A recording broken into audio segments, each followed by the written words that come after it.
اپنے معاملات اللہ کے سپرد کیا کریں۔ لیکن ان سب کے باوجود اگر مشکلات آ جاتی ہیں تو کوئی بات نہیں، مشکلیں آزمائشیں یہ اللہ کی طرف سے نبیوں کو آئی ہیں۔ حضرت امام رازی نے لکھا ہے کہ مکے سے لے کر طائف تک 70 ایسے نبیوں کی قبریں ہیں جن کی وفات صرف بھوک کی وجہ سے ہوئی ہے۔ تو ہم ایک دن کا فاقہ آ جائے، تھوڑا سا کاروبار نرم ہو جائے تو بابوں کے پاس بھاگ کے اللہ کے ساتھ شریک ٹھہرانے لگ جاتے ہیں۔ کیوں؟ کس وجہ سے؟ آزمائش سہیں، برداشت کریں۔ تو اوپر نیچے یہ دن بدلتے رہتے ہیں، دن پھرتے رہتے ہیں، ہر وقت جو ہے کہ جادو ہو گیا، ٹونا ہو گیا، سایہ ہو گیا، بندش ہو گئی ہے، ہر وقت اسی چکر سے ہم نکلتے نہیں ہیں۔ اللہ پر توکل رکھیں، وہ رزق دیتا ہے، وہ رزق تنگ بھی کرتا ہے، وہ رزق کشادہ بھی کرتا ہے، بندوں کو آزماتا بھی ہے، بندوں کو ڈھیل بھی دیتا ہے۔ اس کی ڈھیل سے بھی ڈریں اور اس کی آزمائش میں بھی پورا اترنے کی کوشش کریں اور اسی کے حضور دامن پھیلائیں۔ جب مشکلیں آ جائیں تو مصلح بچھا لیں، گھر کے بچوں کو بھی کہیں کہ یہ مشکل آ گئی ہے، لگتا ہے اللہ ناراض ہو گیا، چلو مصلح بچھاؤ۔ اگر بیٹیاں بھی نماز پڑھ رہی ہوں، نوافل ادا کر کے رب کے حضور دعا مانگ رہی ہوں، بیٹے بھی دعا مانگ رہے ہوں، چھوٹے چھوٹے بچے بھی دعا مانگ رہے ہوں، تو کیا اللہ خالی موڑ دے گا؟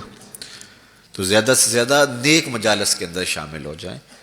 تو بالخصوص میں اپنے پیر بھائیوں کو پابند کرتا ہوں کہ آپ اپنے گھروں میں بھی پابند کریں، کسی بابے کے پاس نہ جائیں۔ یہ بڑے گندے لوگ ہیں، یہ سامنے اب چیزیں آ رہی ہیں، بڑے گندے اور غلیظ قسم کے لوگ ہیں، ان کی نظروں میں غلاظت بھری ہوئی ہے، اور جو ہے وہ لوگوں کے ہجوم سے کبھی متاثر نہ ہوں کہ فلاں وہاں سے اتنے لوگ جا رہے ہیں۔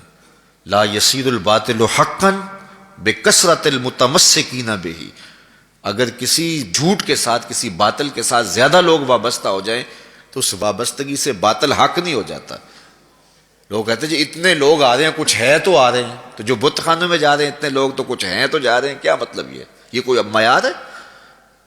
تو جہلا کا جمع ہونا، جہلا کا کہیں جانا، یہ معیار نہیں ہے۔ معیار جو اللہ رسول نے دیا ہے ہمارے نزدیک بس وہی ہے۔ تو جب کوئی مصیبت بنے، مصلی بچھا کے دعا مانگو اللہ کی بارگاہ میں، نوافل پڑھو، صدقہ کرو، خیرات کرو، منت مان لو، روزوں کی منت مان لو، نمازوں کی منت مان لو، صدقہ کرنے کی منت مان لو، اور اللہ کے نیک بندوں سے جا کے دعا کرواؤ۔ غریبوں میں آپ رزق بانٹو، اس سے برکت ہوگی، اس سے پریشانیاں دور ہوں گی۔ رزق کم ہو گیا ہے تو غریبوں کو دو، لگتا ہے غریبوں کو دو گے تو اور کم ہوگا، نہیں، جب دو گے تو اللہ کے سچے وعدے آپ کو نصیب ہوں گے اور آپ کو برکت نصیب ہوگی، اس کے راہ میں دینے سے کم نہیں ہوتا ہے۔ اس لیے میں خاص طور پہ یہ باتیں اس لیے کر رہا ہوں کہ ان دنوں کے اندر بہت زیادہ جو ہے وہ اس طرح کے لوگ ہیں اور مختلف جو ہے وہ چینلز کے اوپر ان کو سامنے لایا جا رہا ہے، تو ان لوگوں سے اپنے دامن کو چھڑائیں اور صالحین کی صحبت کو اختیار کریں۔ صالحین کی صحبت سے آپ کو نور ملے گا، روشنی ملے گی۔ آزمائش ٹل جاتی ہے تو پھر بھی، ورنہ اس میں استقامت کی توفیق مانگیں، چونکہ جو بلا پر صبر کرتا ہے اسے بھی اجر دیا جائے گا۔